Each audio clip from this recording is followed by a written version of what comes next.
Here's my very simple, foolproof way to make Yorkshire puddings. Now it's debatable whether Yorkshire puddings actually go on a Christmas dinner. Personally, I'm not so sure, but let me know in the comments what you think. Do you think they belong on a Christmas dinner? Let me know. All you have to do is simply take a drinking mug or a cup or a glass and fill it to the top with plain flour. Don't compact it down, just place it in and give it a little shake until it's level on the top. Then place that into a mixing bowl. Next, crack some eggs into the same cup just until it's full.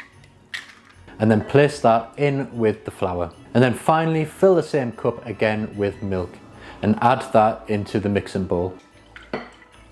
Whisk it all together until it's completely smooth.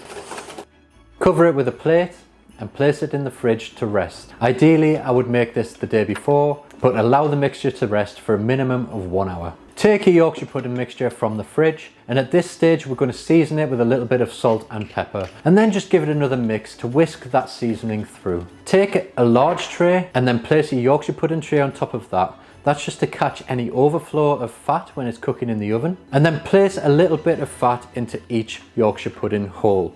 I'm using lard here, but you can use beef dripping or a vegetable oil if that suits you better. Next, place your trays into a preheated oven at 220 degrees Celsius for 10 minutes to allow the fat to melt and to heat up.